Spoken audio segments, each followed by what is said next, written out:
오늘 여러분과 함께 나누려고 하는 말씀의 제목은 깊이 있는 교회라는 제목인데, 사실 영어로는 이제 Deep Church라고 그러는데요.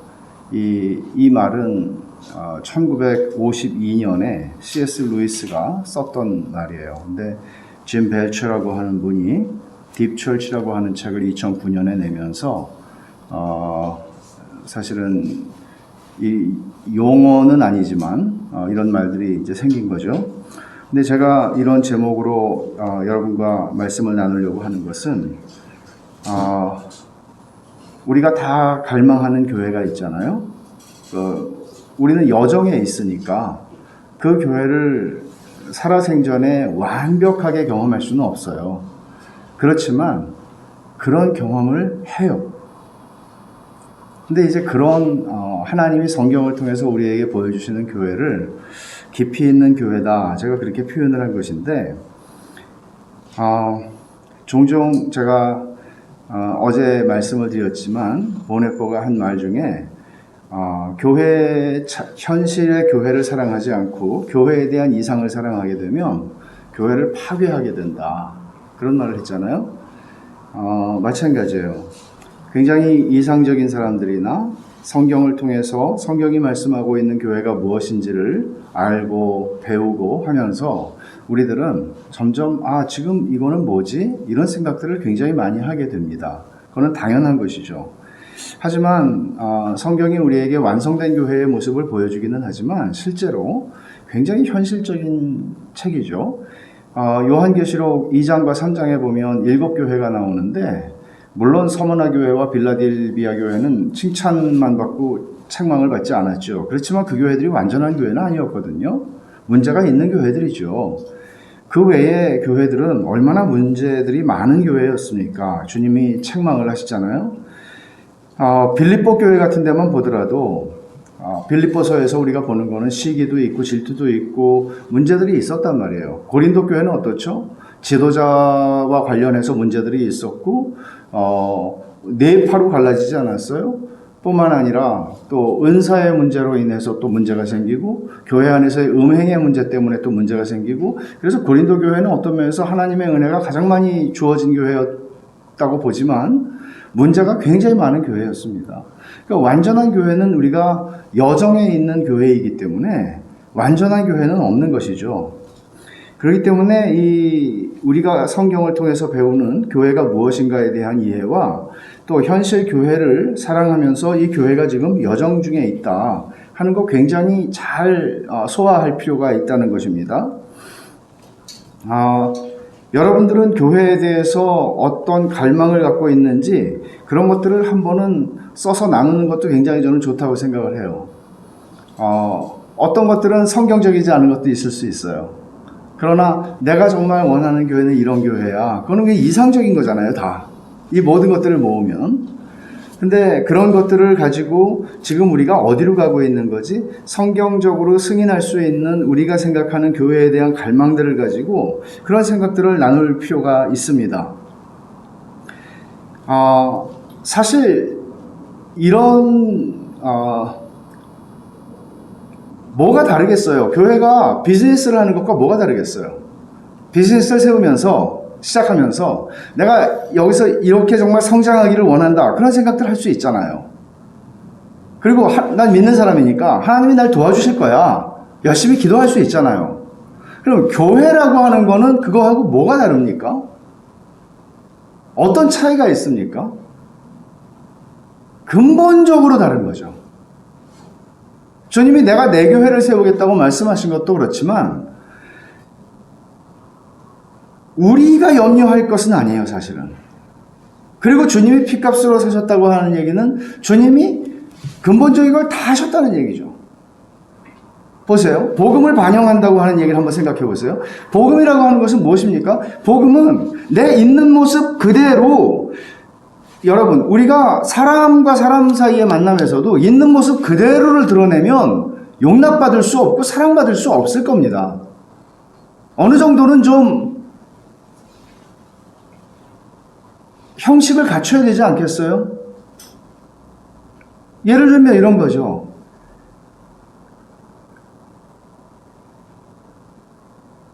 가정에서 어떤 모습인가, 그리고 일터에서 그 사람이 어떤 모습인가, 이게 완전히 똑같은가요? 일반적으로 그렇지 않습니다. 가정이라고 하는 것은 너무나 편안한 곳이잖아요. 그리고 가정이라고 하는 곳은 싸워도 되는 곳이에요. 싸워도 풀 거니까. 근데 일터에서 우리가 그렇게 하나요? 쉽지 않죠.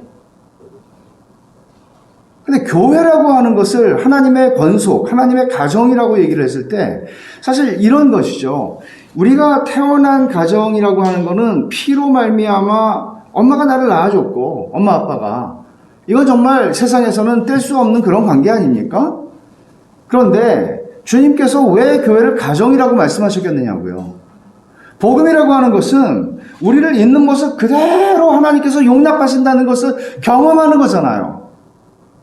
그 복음을 경험한 사람들이란 말이에요. 교회는 하나님의 구속함을 받은 사람들이에요. 그 은혜를 요만큼 맛봤던지 아주 크게 맛봤던지 교회는 하나님을 경험한 사람들이고, 하나님께서 그 완전하신 하나님께서 이렇게 허물이 많고 내가 어떤 사람에게도 내 모습을 그대로 보여주면 용납받을 수 없을 것 같은데 나를 완전히 용납하시는 것을 안단 말이에요. 그렇기 때문에 복음은 우리가 가지고 있는 열등감의 문제나 우리가 가지고 있는 어떤 이런 왜곡되어 있는 자아에 대한 문제들을 치유한단 말이에요. 하나님이 나를 용납하셨으니까요. 이 은혜를 경험한 사람들 사이에서 어떤 관계를 가지느냐 하는 건데 이게 복음을 경험하는 문제예요. 세상에선 이런 관계를 맺을 수가 없죠. 세상에서는 내가 가지고 있는 직함이나 내가 가지고 있는 어떤 여러 가지 나를 꾸며주는 것들이 많이 있잖아요. 직장에서 오너든지 사장이든지 이런 것들이 있잖아요. 그럼 거기에 맞게 우리는 행동하잖아요. 그러나 교회라고 하는 것은 그 모든 것들을 다 내려놓을 수 있을 만큼 하나님께서 그리스도께서 나의 수치를 다 가져가셔서 당신이 수치를 당하시고 죽으시고 내 저주와 내 모든 것들을 죄를 가져가시고 나를 용납하신 것입니다. 이 은혜를 경험한 사람들이란 말이에요. 그러니까 우리는 어떤 면에서는 이 세상에서 경험할 수 없는, 가정에서만 경험할 수 있는 것들을 경험하는데, 가정이라고 해서 가정이 편하다고 해서 가정 안에서 깊은 결속이 일어나진 않죠. 그렇잖아요. 언니와 동생 사이에, 오빠와 동생 사이에, 형과 또는 누나와 동생 사이에, 또는 부모와 자녀 사이에 깊은 결속. 정말 나이가 들어가면서 자녀들이 부모하고 친구가 되는 거죠. 세상에 둘도 없는 친구가 되는 거죠. 인생을 살아가면서 나눌 수 있는 모든 깊이 있는 얘기들을 다 나눌 수 있는 거죠. 그런 가정이 얼마나 될까요? 그러나 교회는 그런 것입니다. 가정도 할 수 없는 그것을 복음으로 하나님께서 우리에게 하시는 것입니다. 우리가 생각하는 교회에 대한 이상은 절대적으로 복음의 뿌리를 내려야 합니다. 내가 복음의 은혜를 받고 그 복음의 은혜가 내 안에서 경험되는 만큼 우리는 사람과 만날 수 있습니다. 교회 안에서도요, 놀라운 것은 정말 몇십 명 되지 않는 교회인데도 서로가 서로를 잘 모른다는 것입니다. 깊이 있게. 놀라운 일이죠. 사실은 이름도 잘 몰라요. 저는 그런 경험을 했어요. 처음에 우리 교회에 왔을 때, 베샬롬 교회 왔을 때, 한 자매가 자기 직장에서 작년 성도 한 분을 봤어요. 면접 보러 오신 거예요. 근데 어디서 본 분인데 이렇게 생각을 했다는 거죠. 한 50명밖에 안 되는데 이런 일이 어떻게 일어날 수 있죠? 이게 어떻게 정상적인 거죠? 그런 정도가 아니라, 사람의 이름을 아는 정도가 아니라, 사실은 주님이 말씀하신 것은 오늘 사랑에 대한 말씀을 하셨어요. 하나님을 사랑하고 이웃을 사랑해라. 이게 대계명이에요. Great Commandment예요. 이거보다 더 큰 계명이 없대요, 주님이. 여기에 모든 게 달려있대요. 신앙은 하나님을 사랑하는 것이고 이웃을 사랑하는 것이고, 이것을 좀 더 확대해서 요한일서에서 확대라고 보기는 어렵죠. 요한일서에서는 형제 사랑에 대해서 포커스를 하고 말해요. 형제를 사랑하는 것은 심지어 어떻게 얘기를 하죠? 요한일서 잠깐 한번 볼까요? 요한일서 3장입니다.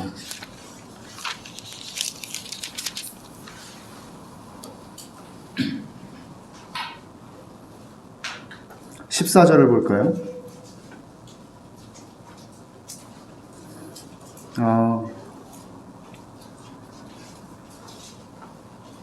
10절을 먼저 보고 14절을 가겠습니다. 요한일서 3장 10절. 이러므로 하나님의 자녀들과 마귀의 자녀들이 드러나니 무릇 의를 행하지 아니하는 자나 또는 그 형제를 사랑하지 아니하는 자는 하나님께 속하지 아니하니라. 여러분, 의를 행하지 아니한다, 이런 말로 끝내지 않아요. 형제를 사랑하지 않으면 그 사람 하나님께 속한 사람 아니래요. 굉장히 센 말이죠. 14절을 보세요. 우리는 형제를 사랑함으로 사망에서 옮겨 생명으로 들어간 줄을 알거니와 사랑하지 아니하는 자는 사망에 머물러 있느니라. 여러분, 예수를 믿음으로 사망에서 옮겨 생명으로 들어갔다고 말해야 되는데 여기서 뭐라고 그래요? 형제를 사랑함으로 사망에서 옮겨 생명으로 갔다고 그래요. 형제를 사랑함으로.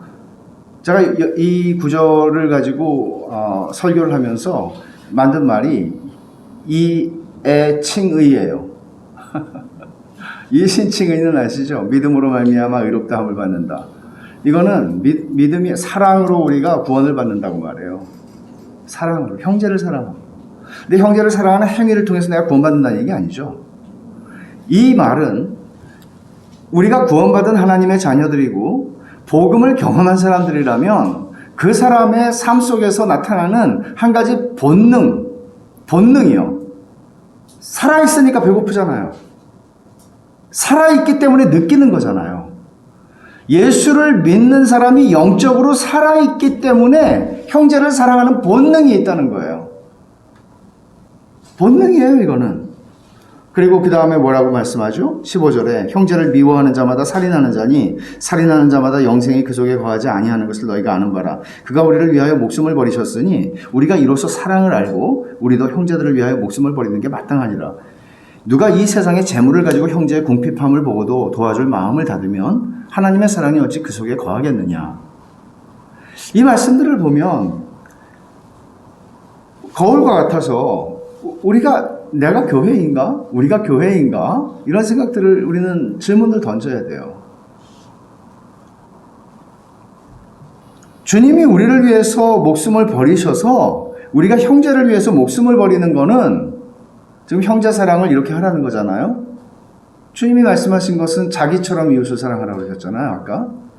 그러니까 형제들을 위해서 목숨을 버리는 게 아주 훌륭한 일이라고 말하지 않아요. 당연한 거라고 그래요. 그러니까 하나님의 은혜가 우리를 여기까지 만들 수 있다는 거잖아요. 어저께 우리 살펴본 말씀처럼 우리가 수고를 많이 할 수 있어요. 그런데 수고를 하지만 이거는 내가 아니고 다 하나님의 은혜였습니다라고 말하잖아요. 이게 신앙의 신비 아니에요? 이걸 경험하는 거예요. 어디서? 교회에서요. 교회에서요.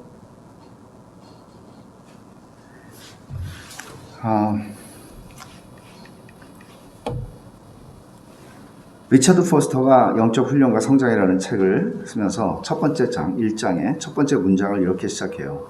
피상성은 우리 시대의 저주거리이다. 피상성은 우리 시대의 저주거리이다. 이 책이 1978년에 쓴 책이니까 40년이 넘었어요. 지금은 그 피상성, 이 사람이 염려했던 피상성이 지금은 더 심각할 지경이에요. 가령 과거에 편지를 썼죠.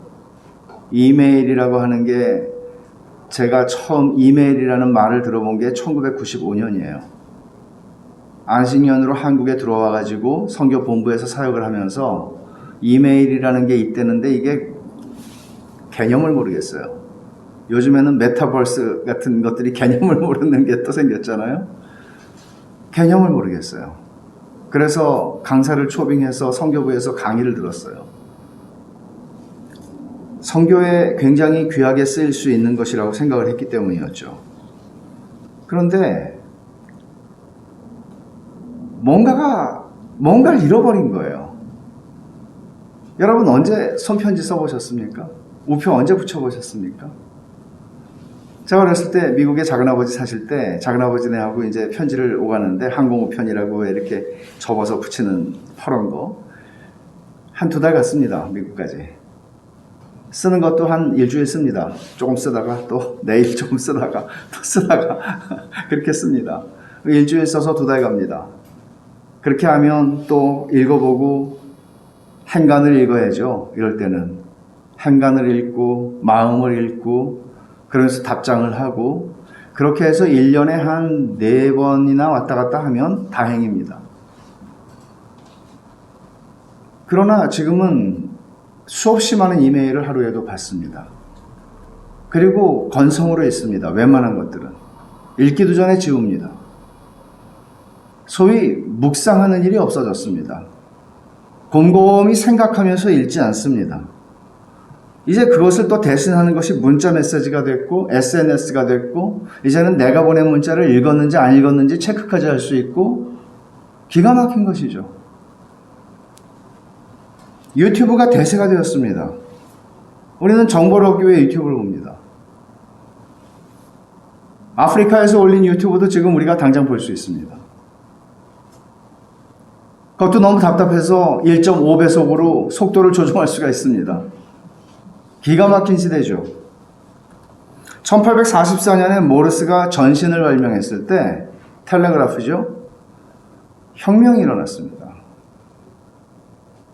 뉴스들이 갑자기 뜨기 시작했습니다. AP통신이 그때 생겼습니다.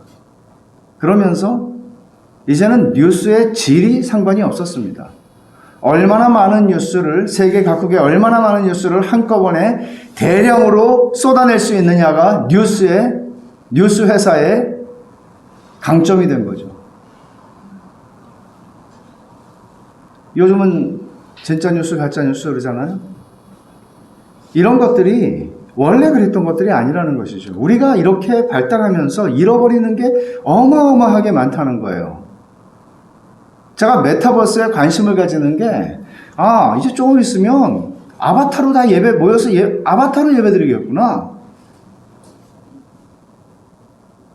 기술적으로 불가능한 게 아니거든요. 집에서 컴퓨터 열어놓고 보내는 거예요, 나를. 목사님도 집에서 아바타 하나 만들어서 설교하는 거예요. 이렇게 만나요, 다. 직접 만나질 않아요. 세상은 그럴지라도 이런 세상 속에서 피상성이라고 하는 이 시대의 저주거리, 이 피상성이라고 하는 저주거리가 교회를 다 사로잡고 있단 말이에요.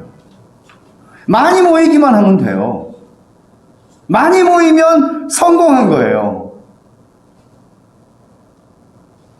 얼마나 많은 뉴스를 한꺼번에 실어나를 수 있느냐가 뉴스 회사의 강점이 되었던 시대가 있는가 하면 지금 우리는 그런 시기란 말이죠. 얼마나 만족할까요, 그들이? 좋은 시설? 애봐주는 시스템? 내가 원하는 관심 있는 분야들을 공부할 수 있는 클래스? 근데 정말 만족이 될까요, 여러분? 그런 거는 유튜브가 다 나와요. 좋은 거 다 나와요. 이런 모든 기술들이 도저히 채워줄 수 없는 게 있어요. 그거는 관계예요. 결속이에요. 결속이에요.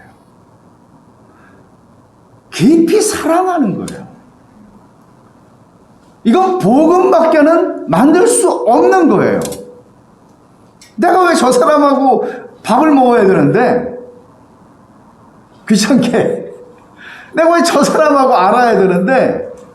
이유가 없습니다, 세상에서는. 내가 얻어낼 수 있는 게 있으면 그 사람하고 밥을 먹을 수 있지만 그럴 이유가 없으면 내가 그 사람하고 앉아있을 이유가 없는 거죠. 교회만 가능한 거예요. 문제는 이런 생각과 묵상이 피상적이 되고 깊이 읽고 깊이 듣고 깊이 결속의 관계를 이루는 것들이 이런 문화적인 영향을 너무나 많이 받다 보니까 우리들도 굉장히 많은 그 거리두기를 하고 있다는 거죠. 사회적 거리두기는 그렇다 치더라도, 물리적 거리두기는 그렇다 치더라도 이 속에서 우리는 훨씬 더 깊은 영적인 가까워짐을 경험할 수 있거든요. 그렇잖아요. 수도권에서 지금 오후 6시 이후에는 2명밖에 모일 수 없다. 너무나 좋은 기회죠. 반드시 20명이 모여야 되고 50명이 모여야 됩니까? 이참에 정말 내가 만나고 싶은 사람, 만나지 말라는 것이지만 물론 이참에 정말 사랑하고 싶은, 사랑할 수 있는 우리 교회에서 내가 말해보지 않은 지체들, 내가 나이가 60이라도 젊은 20대 청년과 만날 수 있고, 왜 이게 불가능합니까? 가정인데, 가족인데, 아빠가 아이를 만나면 이상한 일인가요? 이런 피상성들이 사실은 생각보다 심각하게 우리 안에 들어와 있고 우리의 신앙생활에도 기도를 해도 피상적이에요. 회개도 피상적이고요. 성경을 읽어도 피상적이고 하나님 말씀을 들어도 피상적이고 하나님 말씀을 전하는 분들도 너무나 피상적이에요. 불편해하죠. 주님이 4가지 밭의 비유를 하셨을 때 돌밭에 뿌려졌다는 것을 이렇게 말씀하시죠. 돌밭에 뿌려졌다는 것은 말씀을 듣고 즉시 기쁨으로 받되 그 속에 뿌리가 없어 잠시 견디다가 말씀으로 말미암아 환난이나 박해가 일어날 때에는 곧 넘어지는 자요. 돌밭에 뿌려졌다는 것은 반응은 다 잘해요. 근데 다 사라지는 거죠. 그것은 가시떨기에 떨어진 것과 비슷한 것이죠. 세상의 염려와 어려움과 이 모든 속에서 다 날아가는 것입니다. 영적인 거리두기가 하나님과의 관계에서 나타날 수 있고 또 형제와 형제들 사이에서도 나타날 수가 있는데 이 모든 것들이 갑자기 시작된 게 아니라 너무나 당연하고 하나도 안 이상하다고 느낄 만큼 모두에게 뭐가 문제야? 내가 교회를 이렇게 잘 섬기는데 제가 그랬잖아요. 어저께 그랬는지 그저께 그랬는지 모르겠지만 열심히 교회를 섬기는 게 나와 함께 하나님의 은혜를 받은 옆에 사람과 사랑하는 것보다 쉽다고요. 이게 교회 와서 혼자 청소하는 게 더 쉬워요. 사람을 사랑하는 것보다. 우리는 너무나 많은 부분들을 이런 피상성에 묻혀서 포기해버리고 살아가는 것 같아요. 근데 주님께서 우리를 구원하신 것은 여러분 그냥 단순히 예수 천당, 예수 믿고 천당 가는, 예수 믿고 내가 말씀도 잘 배우고 학원 같은 교회 다니고 잘 가르치는 교회. 교회가 학원 아니라니까요.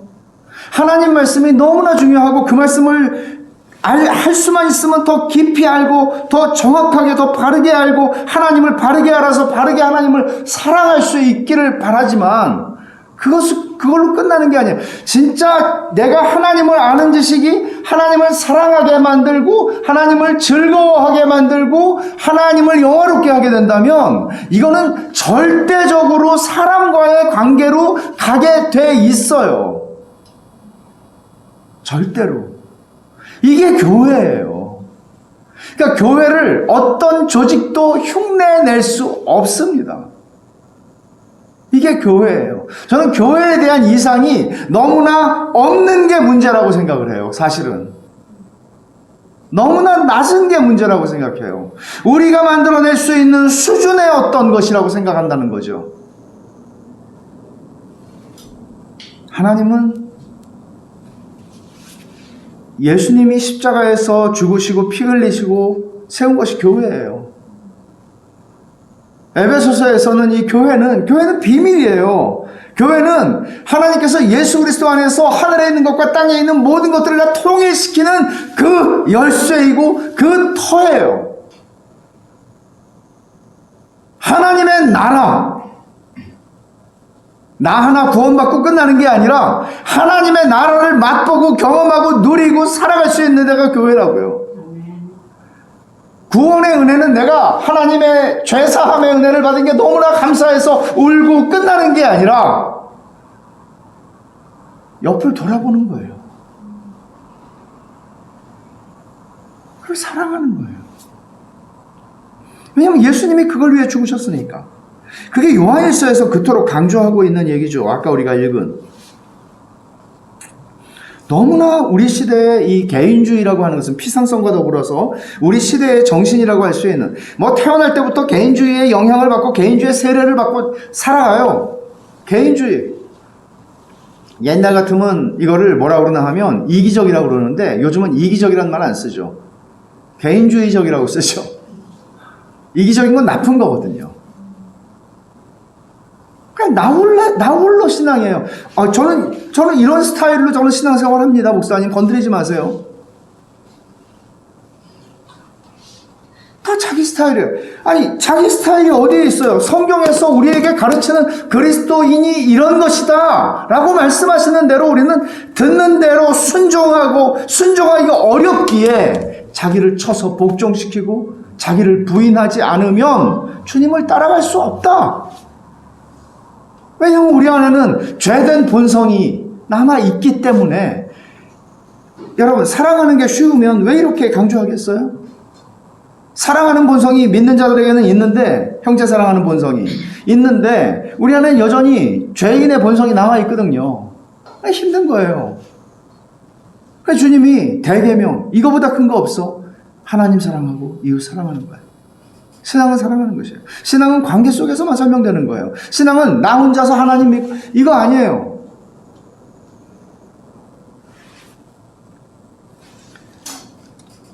그래서 혼자 성경 읽고 묵상하고 혼자 예배드리고 혼자 독서하고 이런 것들이 너무나 많은 것이죠.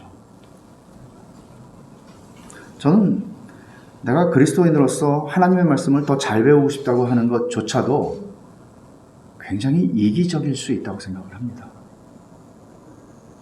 좋은 것임에도 불구하고 그럴 수 있습니다. 좋은 것들. 죄의 성향의 문제라는 것이죠. 단순히 문화의 모든 혐의를 뒤집어 씌울 수 있는 것은 아닙니다. 그러나 죄의 성향이지만 하나님께서 복음 안에서 우리를 어떻게 용납하여 주셨는지를 계속 다시 그 복음을 듣고 그 복음 앞에서 나 자신을 확인하는 거예요. 그러면 여러분, 이론적으로 말하면은요, 그리스도인은 열등감이 있을 수 없고요. 그리스도인은 물론 우월감도 있을 수 없죠. 그리스도인은 정말 자유하는 거거든요. 나일 수 있는 거예요. 하나님이 나를 오해하고 나를 굉장히 훌륭한 사람으로 오해하셔서 구원하신 게 아니기 때문에 하나님이 나를 너무나 잘 아시고 나를 내 속에 있는 것을 내가 나를 아는 것보다 더 잘 아심에도 불구하고 나를 용납하셨잖아요. 우리는 그거를 경험한 사람들이란 말이에요. 이거는 굉장히 큰 거예요. 그 안에서 내가 나일 수 있는 거예요. 그래서 바울 사도가 고린도전서 4장에서 그러잖아요. 바울 보고 막 욕을 하니까 니네들이 나한테 가짜라고 그러고 뭐 얘기하는 거 별로 나는 크게 생각하지 않는다. 그리고 내가 나에 대해서 너네가 말하는 거 그 문제에 대해서 나는 당당하고 잘못이 없지만 내가 나 스스로 잘못 없다고 생각하는 것도 나는 별로 크게 여기지 않는다. 나는 하나님이 나를 보시는 게 나한테는 제일 중요해. 우리가 믿음이 자라면 자랄수록 이게 든든해지는 거예요. 그럼 믿음이 성장한다는 것은 어떤 말인가 하면 상처 안 받는 거예요. 완전히 안 받을 수 있겠나 싶어요. 죽을 때까지. 근데 상처를 잘 안 받아요. 그놈의 상처라는 말이 한 80년대부터 나온 것 같아요. 기독교 안에서 내적 치유한다고. 근데 여러분, 누가 나에 대해서 어떤 시선으로 보는 것이 나에게 그렇게 신경이 쓰이는 일이 안 되는 것이죠. 나는 나일 수 있어요. 그리고 그것 때문에 내가 반응하지 않아도 되는 것이죠. 이런 구속의 은혜를 경험한 사람들만이, 이 복음의 은혜를 경험한 사람들만이 왜곡되지 않은 사랑을 할 수 있어요. 왜곡되지 않은 사랑. 사람이 사랑하는 것도 그렇잖아요. 다 또 기대하는 게 있고 바라는 게 있고 그렇잖아요. 사람이기 때문에. 근데 복음은 그것을 넘어설 수 있게 하는 힘인 것 같아요. 서기관이 주님께 물었죠. 모든 계명 중에 첫째가 무엇입니까? 예수님께서 서기관에게만 말씀하신 게 아니에요. 첫째는 이것이니 이스라엘아 들으라. 주 곧 우리 하나님은 유일한 주시라. 내 마음을 다하고 목숨을 다하고 뜻을 다하고 힘을 다하여 주 너의 하나님을 사랑하라 하신 것이요. 둘째는 이것이니 내 이웃을 내 자신과 같이 사랑하라 하신 것이라. 이보다 더 큰 계명이 없느니라. 마태복음에서는 이렇게 말씀을 했어요. 이 두 계명이 온 율법과 선지자의 강령이다. 강령이다 하는 말은 이런 말이죠. 모든 율법이 여기에 달려있다. 네가 다른 거 다 잘해도 이거 못하면 안 된다. 여기에 달려있다. 하나님을 사랑하는 것과 이웃을 사랑하는 것, 이것이 하나님의 뜻이고 율법이다 말씀하세요. 그러니까 기독교 신앙을 주님은 이렇게 설명하신 것이죠. 그것은 관계다.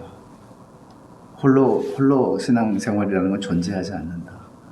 신앙은 1차적으로 내가 하나님을 사랑하는 것이고, 그리고 둘째로 신앙은 내가 사람들을 사랑하는 것이다. 이 말은 사랑의 원천이, 이웃을 사랑할 수 있는 사랑의 원천이 우리가 아니라는 말을 전제하는 것이에요. 하나님이 나에게 사랑을 주시기 때문에 내가 하나님이 주시는 사랑으로 이미 채워지고 만족이 되기 때문에 내가 사랑할 수 있는 거예요. 저 사람이 나에게 돌려주는 사랑을 주지 않을지라도 사랑을 할 수 있는 거예요.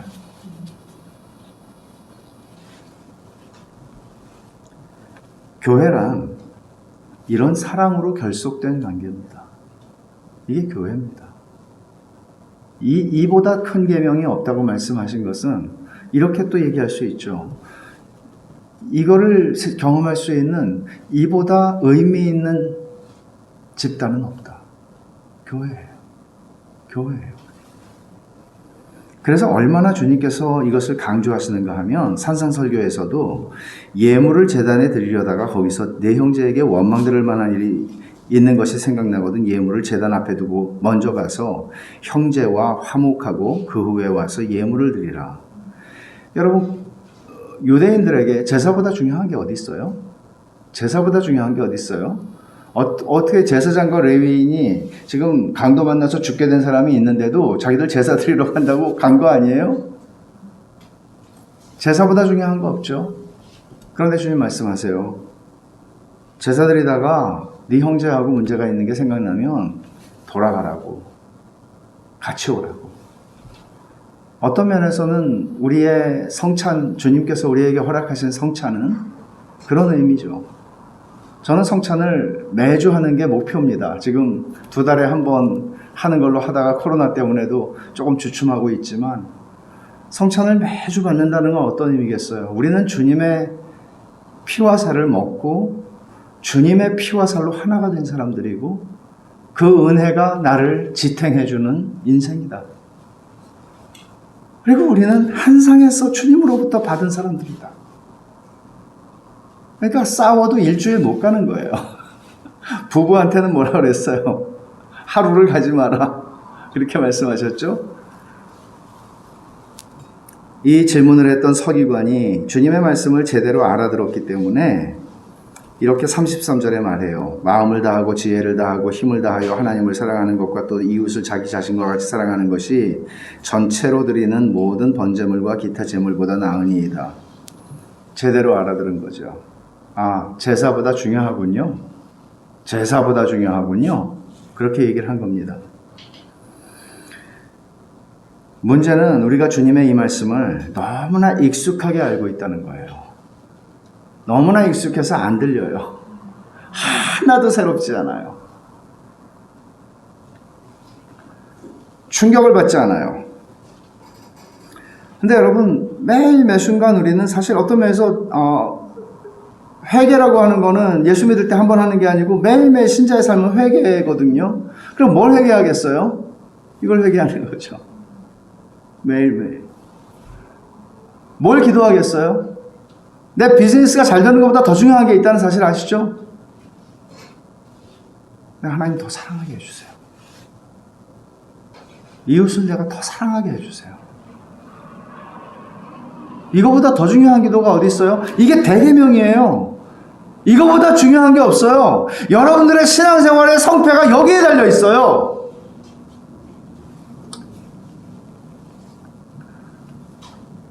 우리는 이게 부르심이에요. 사랑하도록 부름받은 존재들이에요.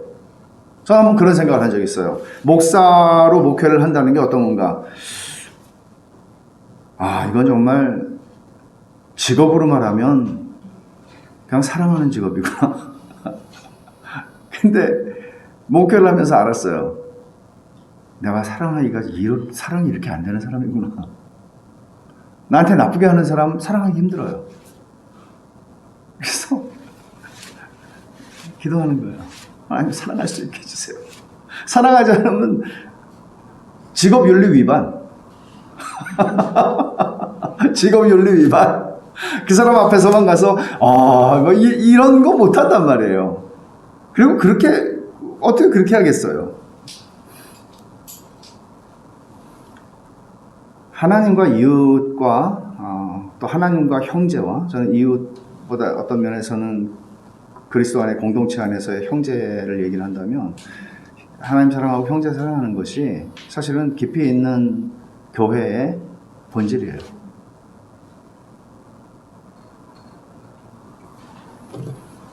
바울 사도가 고린도전서 13장 그 유명한 말씀에서 사랑이 없으면 아무것도 아닙니다. 이렇게 말하죠. 사랑이 없으면 아무것도 아닙니다. 근데 여러분 생각해 보세요. 교회가 다른 어떤 조직이나 단체나 어떤 집단들이 흉내낼 수 없는 그런 곳이라면, 이런 면에서 진짜 교회가 되면은 너희가 서로 사랑해라. 그러면 사람들이 너희가 내 제자인 줄 알 것이다. 어떤 면에서 전도라고 하는 것은, 그리고 실제로 초대교회의 전도는요, 예루살렘 교회의 전도에 대해서 어떤 학자가 쓴 걸 보면 이거는 열심히 나가서 복음을 전했기 때문에 된 거 아니라는 거예요. 물론 그렇게도 했겠죠. 왜 안 했겠습니까? 복음을 듣고 너무나 기쁜데 자기들의 삶이.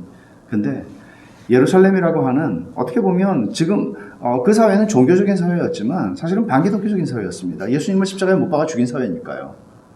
그 사회 속에서 한 기독교 공동체가 세워졌는데, 이 공동체가 그 사회 속에서 가지는 영향력이 그 많은 그리스도인들을 만들었다고 얘기합니다. 이거는 뭐야? 도대체 이 집단은 뭐야?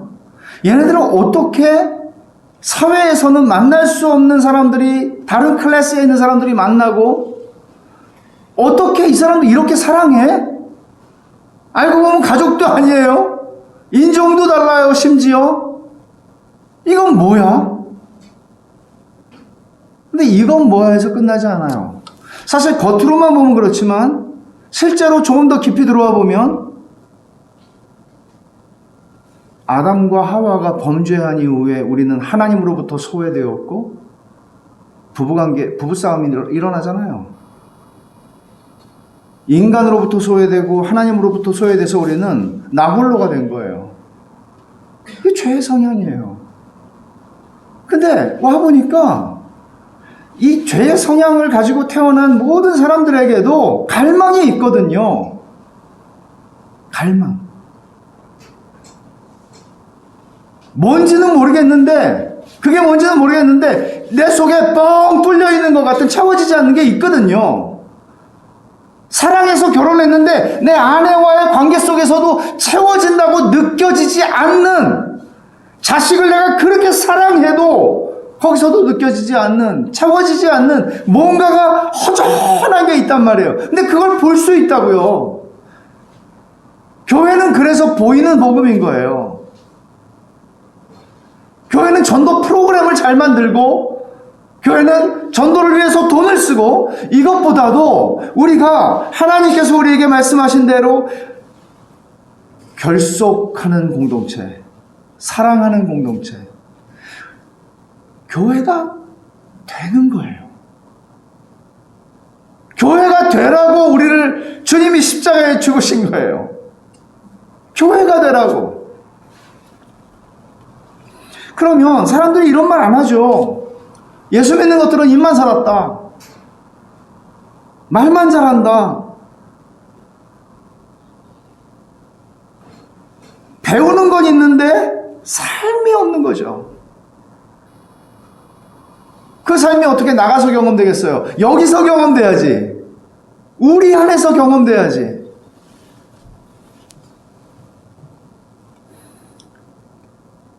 하나님을 믿는 사람은 기본적으로 피상적인 수준에서 살아갈 수 없어요. 사람이 굉장히 낙천적이고 좀 깊이가 없어 보이고 성향상 그럴 수 있잖아요. 근데 예수님을 믿으면 그런 상태로 계속 피상적인 상태로 머물지 않아요. 머물 수 없어요. 왜냐하면 하나님이 피상적이지가 않으시기 때문에, 그리고 하나님의 말씀이 피상적이지 않기 때문에 피상적인 상태에서 살아갈 수 없어요.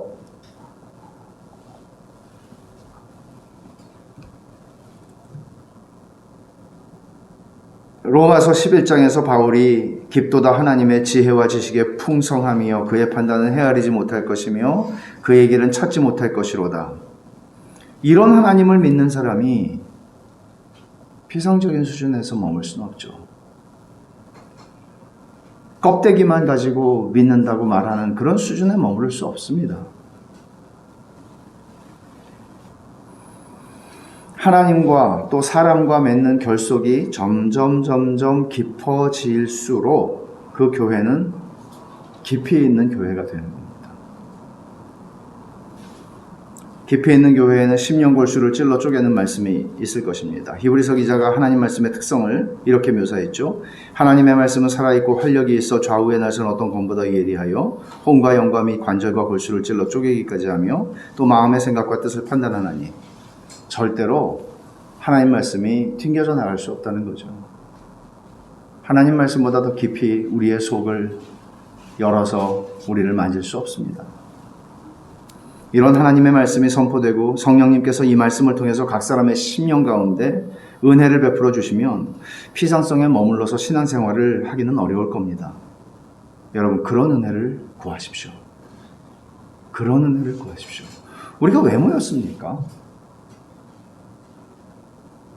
저는 너무나 피상적인데 너무나 즐거운 교우들의 만남이 진절머리가 납니다.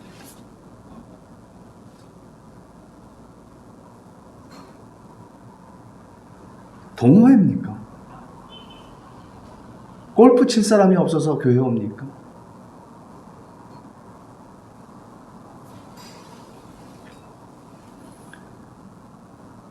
하나님의 말씀은 절대적으로 중요합니다.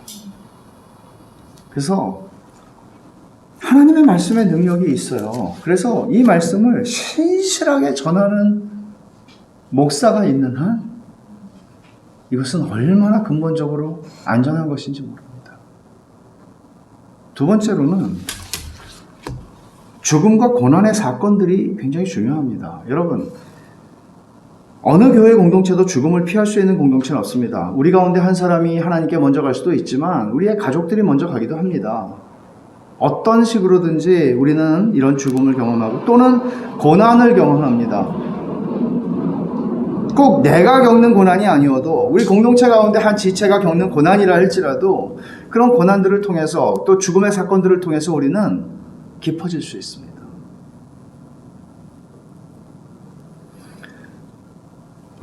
작년에 너무나 이제 심심하니까 모이질 못해서 제가 줌으로 데이비드 거스리, 낸시 거스리 부부가 쓴 상실의 아픔을 딛고 서다라는 책으로 독서 나눔을 했어요, 교인들하고. 근데 이제 이 저자들은 부부인데 아이가 둘째가 태어났는데 병이 있어서 한 6개월, 1년도 못 살고 죽었습니다. 그리고 셋째가 생겼는데 그 아이도 같은 병으로 또 한 1년이 안 돼서 또 죽습니다. 그러니까 아이 둘을, 그러니까 되게 훌륭한 그리스도인들이에요, 이 사람들이. 근데 이제 아이 둘을 잃어버리면서 상실의 아픔을 자신들이 겪으면서 또 상실의 아픔을 겪을 때 공동체, 교회가 그들에게 어떤 의미가 있었는지, 또 이런 상실의 아픔을 겪는 사람들에게 어떻게 해야 하는지, 어떻게 하지 말아야 하는지, 이런 것들을 너무나 솔직하게 써놓은 책이에요. 이런 책들은 어떤 사건이 있을 때 읽기는 어렵지만 제가 얘기하는 거는 우리도 똑같은 일을 겪게 될 텐데 시간 문제죠. 시간 문제예요. 근데 그럴 때 이런 것들이 우리를 얼마나 깊이 결속시켜 줄 수 있을까? 지혜가 필요한 것이죠. 공동체의 지체들 가운데 이런 상실의 아픔을 겪을 때 또는 고난을 겪을 때 이런 것들은 그저 우리가 희희낙낙하는 태도로 그냥 지나갈 수 있는 사건들이 아니라 그때 우리는 진지해질 수 있고 진짜 결속할 수 있는 하나님이 주시는 은혜의 시간이 될 수 있다는 것입니다. 그리고 한 가지 또 하나만 더 얘기를 하면 교제예요. 교제, 사귐. 사귐이라고 하는 말을 성경에서는 코이노니아라고 헬라 말로 쓰는데 이 말은 사실은 공유한다는 의미까지도 있어요. 물질을 공유한다는 의미까지도 있어요. 저는 교회의 소그룹 이름을 코이노니아라고 부르는데 이거보다 더 좋은 말을 찾을 수 없기 때문이죠. 사람들은 이렇게 생각을 하는 경향이 있어요. 교회에 와서 예배드리고 할 거 다 했다. 그렇지만 교인은 교인이라면 사귐 속에 들어가야죠. 어떻게 들어가지 않을 수가 있습니까? 교회는 사랑하는 건데. 그래서 교회라고 하는 우리 한자말이 교가 가르칠 교인데 사실 제가 이거는 좀 잘못 쓴 부분이 있다. 교회를 가르칠 교라고 쓰니까 무슨 서당처럼 생각하는 경향이 있고 그냥 교회는 사귈 교자를 쓰는 게 오히려 본질에 더 가까울 것 같다. 물론 뭐 두 가지 다 중요합니다만은 사귈 교. 교회는 사귐이 있는 곳이거든요. 그리고 사귐을 통해서 우리는 복음을 드러내거든요. 사귐을 통해서. 그래서 이 사귐에 대한 열정이 필요해요. 사귐에 대한 열정. 단순히 교회의 프로그램에 조인한다 이런 건 아니에요. 내가 그리스도인이라면, 복음의 은혜를 받은 사람이라면 이 사귐에 더 깊이 들어가셔야 돼요. 우리는 교회로 부름을 받았어요. 주님 오시는 날까지 세상의 땅끝까지 복음을 증거하는 증인으로 우리는 부름을 받았어요. 그런데 슬프게도 한국교회는 증인의 사명을 감당하는 것보다 너무나 많이 이 세상이 교회 안으로 들어와서 세상의 문화, 피상성, 세상의 문화, 개인주의, 세상의 것들이 교회 안에 너무나 많이 들어와서 우리가 복음을 전한다고 하면서도 너무나 이 세상의 문화와 세상을 흔들 수 없는 복음을 전하는 것 같아요. 너무 세상을 닮은 복음을 전한다는 거죠. 그래서 우리가 한 3주 동안, 아니 3일 동안 교회에 대한 말씀을 제가 여러분들과 나누는데 좀 이렇게 몇 가지 좀 여러분들에게 적용을 드리고 마치려고 생각을 합니다. 깊이 있는 교회는 사실 하나님이 모든 것들을 다 이루신 거예요. 복음을 우리에게 주셨으니까요. 그리고 지금도 그 복음 안에서 우리에게 은혜를 주시고 계시니까요. 그런데 우리가 조금 유념해야 할 것이 있어요. 그건 뭔가 하면 이게 그렇게 마음먹어서 갑자기 되지 않는다는 거죠. 아까도 말씀드린 것처럼 우리 여정에 있는 교회거든요. 우리의 성화가 죽을 때 끝나는 것과 같이 교회도 그렇게 생각해야 돼요. 그래서 인내할 필요가 있죠. 우리가 수고를 많이 해야 하는데 수고를 해도 잘 보이지 않으면 지치잖아요. 근데 그때 필요한 게 뭐예요? 믿음이죠. 믿음은 하나님의 약속을 붙드는 행위예요. 하나님의 약속. 그래서 이것이 될까 안 될까를 묻는 것이 아니라 이것이 진리인가? 이것이 하나님이 약속하신 것인가? 그게 중요한 것이에요. 갈라디아서 6장 9절에서 우리가 선을 행하되 낙심하지 말지니 포기하지 아니하면 때가 이르매 거두리라. 그렇게 말씀하셨죠. 지치는 것을 다 하시는 거죠. 그렇게 인내함으로써 하나님께서는 여러분 자신을 누군가의 영적인 친구로, 누군가의 경건한 어른으로 빚어가고 계시는 중이다 하는 것을 놓치지 마십시오. 두 번째는 인내하면서 기도하는 것인데요. 저는 여러분들이 우리 교회의 사귐이 깊어질 수 있기를 원합니다. 간절히 기도하시는지 모르겠습니다. 하셨는지 모르겠습니다. 이거는 교회가 되는 거거든요. 너무나 중요한 것이에요. 주님, 우리의 사귐이 정말 깊어지게 해주십시오. 세상이 다 외롭습니다. 세상이 우리의 이런 결속 어린 관계들을 보기 시작하면 세상이 주님을 알고 싶어 할 것입니다. 우리는 그것으로서 주님의 제자임을 증거할 것이고요. 인내가 여러분들이 이거 지쳐서 못하겠다. 내가 이렇게 해도 저 사람 반응이 없구나. 인내하면서 기도하십시오.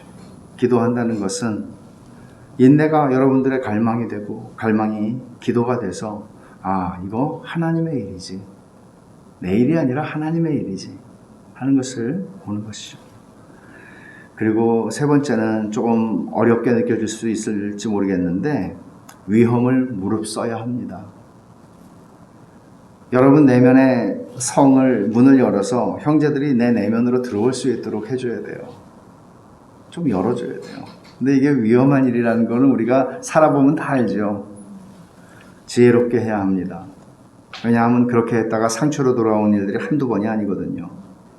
그리고 내가 아무리 해도 반응이 없는 사람들을 만나게 됩니다.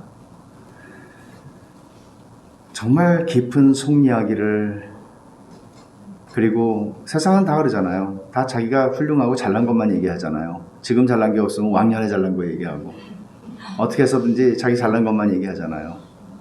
근데 우리는 그렇게 안 해도 돼요. 우린 주님이 다 통째로 다 받아주셨어요. 주님이 받으셨는데 뭐라 그러겠어요. 그래서 사실 가족들이 속 얘기도 제일 많이 하는 게 가족인데 집에서 그렇게 하다가도 상처 제일 많은 받는 데가 또 가족 아니에요? 그렇잖아요. 근데 교회가 하나님의 건속, 영적인 가족이다 그랬을 때 레리 크랩이라고 하는 분은 이런 얘기를 했습니다. 교회는 세상에서 제일 안전한 공동체다.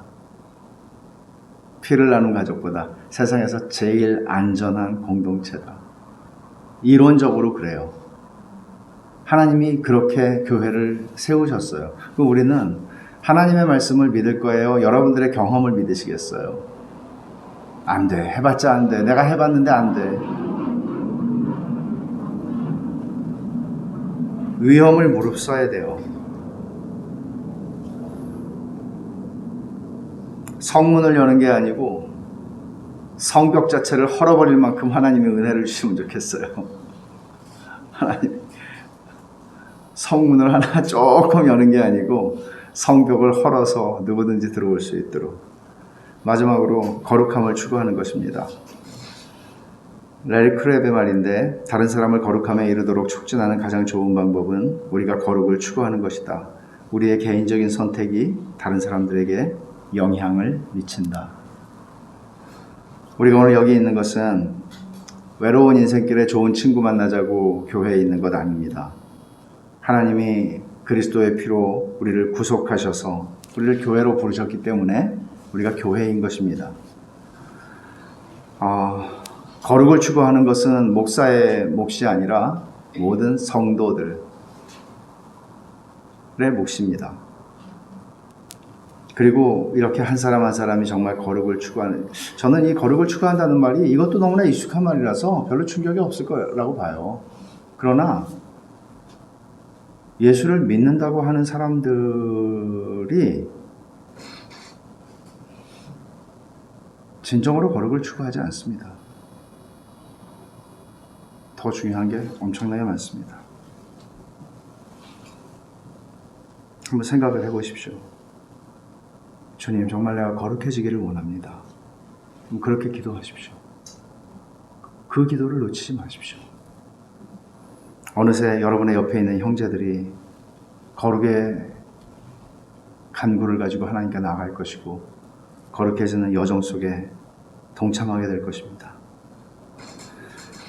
그 선한 길을 신실하게 믿음으로 걸어가는 것입니다. 교회는 함부로 여길 것도 아니고 교회는 사소한 것도 아닙니다. 어떤 면에서 우리는 우리의 피를 나눈 가족들 안에 속해 있고, 또 우리는 어떤 일터에도 속해 있을 수 있고, 우리가 좋아하는 모임들이 있을 수 있고, 의미 있는 모임들이 있을 수 있지만, 여러분들이 속해 있는 그 어떤 곳보다도 여러분들이 교회에 속했다는 것이 영광스러운 일입니다. 이것을 하나님께서 우리에게 알게 하셔야 합니다. 내가 교인이다. 이 영광스러움을 여러분들이 아시고 그것을 여러분들이 자녀들의 세대에게 그것을 말로가 아니라 삶으로, 느낌으로 줄 수 있었으면 좋겠습니다. 타락하고 하나님을 경멸하는 세상 속에서 우리는 살아갑니다. 여간에서는 우리의 말을 믿지도 않습니다. 콧방귀를 낍니다. 이런 세상 속에서 정말 필요한 것이 무엇입니까? 교회입니다. 우리가 교회가 되는 것입니다.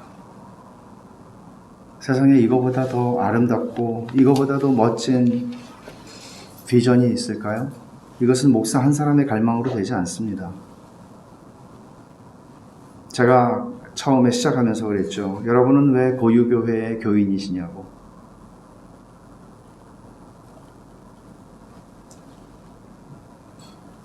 여러분이 원하는 것이 무엇입니까? 여러분이 간절히 원했지만 그것들이 되지 않는 교회의 실패에 대한 경험들이 있을지는 모르겠습니다. 우리가 주님이 바라시는 깊이 있는 교회를 세우고자 하는 갈망을 동일하게 가졌으면 좋겠어요. 이거보다 더 큰 계명은 없다. 이거보다 더 위대하고 이거보다 더 아름답고 이거보다 더 지고한 공동체는 없다. 우리가 다 주님께서 원하시는 깊이 있는 교회를 갈망하면서 같이 기도하고 같이 수고합시다. 이것은 여러분들만의 싸움이 아니고 저의 싸움이기도 하고 베샬롬 교회에 속한 교우들의 싸움이기도 합니다. 이 시대에 예수님을 믿는 모든 형제자매들의 싸움입니다. 부르심입니다. 언젠가 세상이 볼 수 없는 깊은 회심이 일어나고 거룩해지는 사람들, 그리고 세상이 볼 수 없는 깊이 있는 사귐을, 결속을 세상이 볼 수 있게 합시다. 그런 은혜를 구합시다. 그래서 오늘 하나님께서 여러분들을 고유교회로 부르신 것입니다. 얼마나 이런 생각합니다. 얼마나 시작하기 좋습니까? 1000명이고 10,000명이면 어떻게 시작할까요? 제가 그런 갈망을 가지고 만약에 큰 교회를 목회하다가 그런 갈망을 제가 이길 수 없는 그런 갈망을 가지고 있으면 저는 교회를 사임하고 개척하겠죠. 거기서 하기 힘드니까. 하나님께서 여러분들에게 주신 이 소중한 자리를 은혜를 의지하여 신실하게 교회가 되어 가십시오. 같이 기도합시다. 하나님 아버지 감사합니다. 3일 동안 하나님께서 사랑하는 고유교회의 지체들에게 그리고 공동체에게 주시는 말씀을 저희가 들었습니다. 하나님 아버지께서 우리에게 말씀하신 이 모든 말씀들을 성령께서 우리의 가슴 신비에 새겨주시고 깨닫게 하시고 생각나게 하시고 이것이 우리의 삶을 움직이게 하셔서 오 주님, 그 말씀이 100배, 60배, 30배 결실하게 하여 주시옵소서. 아버지 하나님, 여기에 진짜 주님이 원하시는 교회 되게 하여 주시옵소서. 예수님의 이름으로 감사하며 기도하옵나이다. 아멘.